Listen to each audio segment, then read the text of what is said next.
Problem क्या होता है, किशन भाई अपने पड़ोसी को पूछते हैं, अपने सगे संबंधी को पूछते हैं या तो अपने दोस्तों को पूछते हैं। आपकी ज़रूरत क्या है वो पहचानो। तो वैरायटी चयन करने से पहले 3 पॉइंट है वो आप नोट कर ले। भारी मिट्टी है तो उस तरह से वैरायटी का चयन करना पड़ेगा। सल्फर मिट्टी का जो कण से कण की दूरी है वो थोड़ी सी बढ़ाता है। 10 लीटर पानी इसमें डाल देते हो तो 2 घंटे के बाद इसमें पानी ढूंढने से भी नहीं मिलेगा। मई जून महीने की गर्मी होती है तो ऊपर एकदम प्लास्टर जैसा लेयर हो जाता है, अंदर की गर्मी बढ़ती है तो रूट उसके जड़ें उसकी जल जाती है। नमस्ते किसान भाइयों। आशा करते हैं आप सब लोग ठीक होंगे। आप जैसे देख सकते हैं मैं आज आई हूँ खेत में। यहाँ पे जो ज़मीन है उसकी तैयारी चल रही है। किसान भाइयों, क्या आपको पता है कि भारत का पूरे विश्व में जो कपास का क्षेत्र है दूसरे नंबर पर आता है। चीन सबसे पहला है और भारत सबसे दूसरा है। पर उत्पादकता जो बोलते हैं, उत्पादन बोलते हैं, उसमें भारत का नंबर आता नहीं है। तो क्यों नहीं आता है और अच्छा प्रोडक्शन के लिए क्या-क्या चीज़ें करनी है, इसके बारे में हमें अधिक की जानकारी देने के लिए आज हमारे साथ हैं एग्रोस्टार के agri doctor Tushar Bhatt sir. तो सर से जानेंगे कॉटन की खेती के बारे में, कपास की खेती के बारे में विस्तार से। नमस्ते तुषार सर। सबसे पहले मुझे पूछना है कि कपास की खेती में वैरायटी सिलेक्शन कैसे कर सकते हैं किसान भाई? किशन भाइयों, कपास की खेती में अगर कोई सबसे ज़्यादा महत्वपूर्ण चीज़ है तो वो चीज़ है बीज की वैरायटी की किस्म की पसंदगी। बीज की वैरायटी की जब पसंदगी कर रहे हो आप तो सबसे बड़ा प्रॉब्लम क्या होता है, किशन भाई अपने पड़ोसी को पूछते हैं, अपने सगे संबंधी को पूछते हैं या तो अपने दोस्तों को पूछते हैं। आपकी ज़मीन क्या कहती है वो पहचानो, बराबर। तो यहाँ पे ये देख रहे हो आप कि ज़मीन की यहाँ पे फुल तैयारी चालू है। ये जो ज़मीन है वो एक मध्यम प्रकार की ज़मीन है और इस ज़मीन के अंदर कौन सी वैरायटी लगाई जा सकती है और क्यों, वो मैं आपको जवाब दूंगा। अलग अलग ज़मीन में कैसे वैरायटी पसंद करते हैं वो भी मैं बताऊंगा।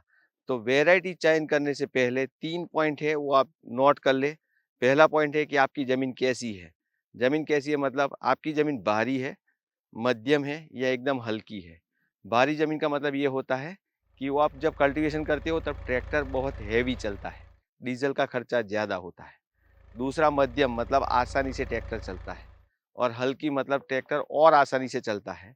और दूसरा भारी मिट्टी होती है उसमें पानी की संग्रह शक्ति ज़्यादा होती है, नमी ज़्यादा रहती है, मध्यम में मध्यम रहती है और हल्की ज़मीन में आपको जल्दी-जल्दी पानी देना पड़ता है। यानी कि अगर बारिश नहीं होती 1 महीने तक तो हल्की ज़मीन में 3 बार पानी देना पड़ेगा, भारी ज़मीन में शायद 1 भी बार पानी ना देना पड़े। तो उस तरह से भारी या हल्की ज़मीन होती है। अभी ये मिट्टी में देखते हैं हम, ये देखो ये खेत तैयार किया हुआ है, मतलब इसमें समार प्लैंक मारी हुई है। तो ये मिट्टी एकदम हल्की है, अभी भुरभुरी किसान ने बहुत अच्छी तरह से तैयार किया है। ये देखो ये जो क्लम्स है वो भी बहुत बड़े-बड़े नहीं है। भारी मिट्टी में ये जो क्लम्स होते हैं वो बहुत बड़े-बड़े होते हैं और ये आसानी से टूट रहे हैं, मतलब ये मध्यम ज़मीन है। भारी मिट्टी होती तो ये आसानी से टूटता नहीं, बराबर? और बहुत टाइम लगता है उसको। ये बहुत ही मीडियम टाइप सॉइल है, रेतीली भी नहीं है, मध्यम ज़मीन इसको बोलते हैं। राजस्थान में जिसको बोलते हैं बलुई दोमट, तो दोमट है ये, बलुई नहीं है, दोमट है, बराबर? ये कलर कोई भी हो लेकिन ये आसानी से टूट रहा है, मतलब ये मध्यम ज़मीन है। ये सी जब मिट्टी हो तो आपको पता लगना चाहिए कि यहाँ पे मध्यम पानी संग्रह होगा, बराबर? भारी मिट्टी है तो उस तरह से वैरायटी का चयन करना पड़ेगा और एकदम हल्की रेतीली बलुई मिट्टी है तो उस तरह से वैरायटी का चयन करना पड़ेगा। अभी आप राजस्थान में हो तो आपके लिए वैरायटी अलग है, आप गुजरात में हो तो आपके लिए वैरायटी अलग है, आप मध्य प्रदेश में हो तो आपके लिए वैरायटी अलग है। तो आपका राज्य कौन-सा है? आपकी ज़मीन कैसी है? आपकी ज़मीन में कितनी नमी संग्रह होती है? उस तरह से वैरायटी का पसंदगी करो, तो आपका उत्पादन बढ़ेगा। तो ये पहला पॉइंट यहाँ पे वैरायटी का हम खत्म करते हैं। किसान भाइयों, क्या आपको पता है भारत में सबसे ज़्यादा कपास का उत्पादन कौन से राज्य में होता है? कमेंट करके हमें ज़रूर बताइएगा। तो तुषार सर, आपने अभी जैसे बताया कि वैरायटी का चयन ज़मीन के अनुसार होता है। तो क्या खाद का प्रबंधन भी ज़मीन के अनुसार हो सकता है? हाँ, वास्तव में ऐसा ही है कि जैसे वैरायटी का सिलेक्शन जो आपने कर रहे हो, वो ज़मीन के आधार पे होता है।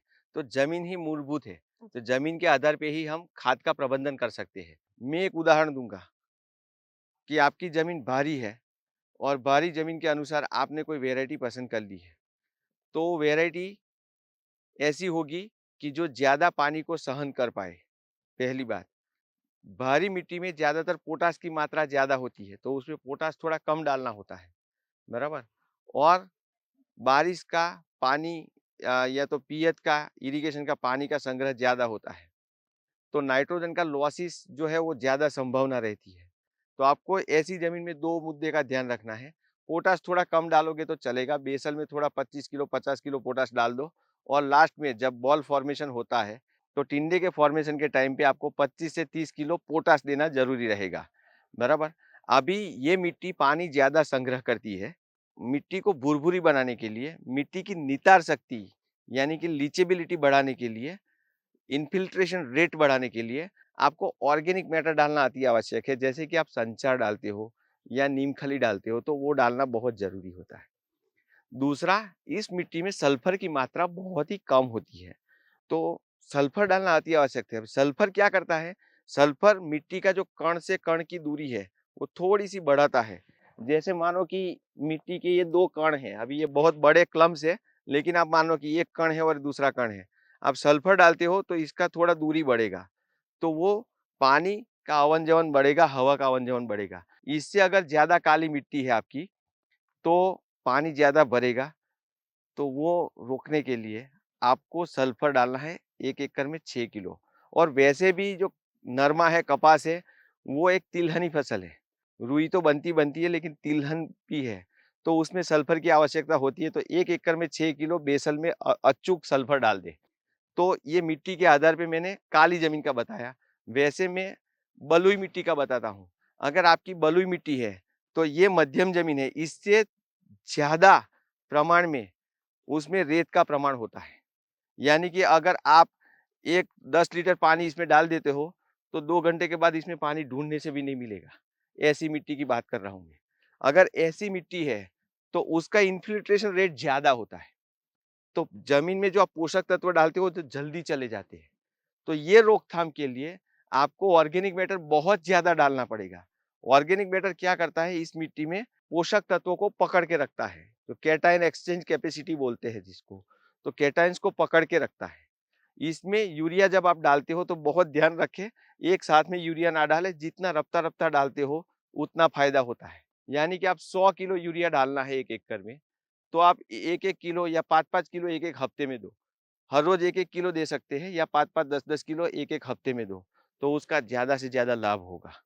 अभी इसमें और एक बात आती है, ये मिट्टी में, बलुई मिट्टी में मैग्नीशियम बिल्कुल होता नहीं है, बहुत कम होता है, तो मैग्नीशियम एक एक्स्ट्रा आपको डालना पड़ेगा। और काली मिट्टी में जैसे मैंने बताया था पोटाश की मात्रा बहुत होती है, तो 25 किलो पहले डालें, 25 किलो टिंडे अवस्था में डालें। लेकिन अगर आपकी बलुई मिट्टी है, तो पहले 50 किलो डालें, बाद में फ्लावरिंग के टाइम पे भी 50 किलो डालें और लास्ट में जब आपके टिंडे बनना शुरू होते हैं, तब आपको वापस डालना पड़ेगा 20 से 25 किलो। तो मिट्टी के आधार पर फर्टिलाइज़र का भी आपको प्रयोग करना बहुत ज़रूरी है। ये 2 बातें मैंने आपको बताई। अगर इससे भी आपको कोई उलझन है, मतलब आपकी मिट्टी कुछ अलग प्रकार की है, ये 3 में से मिक्सिंग में थोड़ा 19-20 है, आपको लगता है कि प्रॉब्लमैटिक है, तो आप हमको कमेंट करके क्वेश्चन पूछ सकते हैं। किसान भाइयों, क्या आपको पता था बहुत से देशों में पैसे जो होते हैं वो कपास से बनते हैं और चंद्रमा पे जो पहला पौधा उगा था वो भी कपास का ही था। तो सर, अभी आपने बताया कि जमीन के अनुसार खाद का प्रबंधन करते हैं, तो क्या पानी भी जमीन के अनुसार कम ज्यादा कर सकते हैं? पानी जो बहुत ही मूलभूत स्रोत है कोई भी जीवन के लिए, तो पौधे को भी पानी देना पड़ता है। लेकिन आपकी भारी मिट्टी है, तो उसमें कम पानी लगेगा। हल्की बलुई मिट्टी है, रेतीली मिट्टी है, तो ज़्यादा पानी लगेगा। तो ज़मीन के आधार पे आपको पानी कम-ज़्यादा देना पड़ता है। जैसे राजस्थान, हरियाणा और गुजरात के कई इलाके हैं, जो इरिगेटेड कॉटन कर रहे हैं और जो बुआई का समय है उनका अप्रैल एंड से मई महीने में, या तो जून की शुरुआत में करते हैं बारिश से पहले। ये उन किसान भाइयों के लिए है जो जल्दी नरमे की, कपास की बुआई करते हैं। अभी आपकी मिट्टी बहुत पानी संग्रह करती है, मतलब भारी मिट्टी है, काली मिट्टी है। जैसे गुजरात में देखने को मिलती है, मिडल गुजरात में, या तो सौराष्ट्र के रीजन में, या तो राजस्थान के कई इलाकों में देखने को मिलती है और हरियाणा में भी कई इलाकों में देखने को मिलती है। वैसे तो वो मिट्टी पीले कलर की होती है, लेकिन वो हेवी होती है, उसमें क्ले का परसेंटेज थोड़ा ज़्यादा होता है। तो क्ले परसेंटेज ज़्यादा यानी कि पानी संग्रह शक्ति ज़्यादा। तो अगर ऐसी ज़मीन है, तो आप पानी समर में भी एक बार पानी लेते हैं, तो आप ज़मीन में जाँच करें कि अंदर नमी कितनी है। यानी कि ऊपर आपको सूखा लगेगा, लेकिन सूखा लगेगा तो आप ऐसे मिट्टी हटा के अंदर जाके देख सकते हो कि भाई मिट्टी में ये देखो ये थोड़ा हार्ड लेयर आ गया है, मतलब यहाँ पे नमी है। यहाँ पे आप खोद के देखते हो तो आपको नमी मिलती है।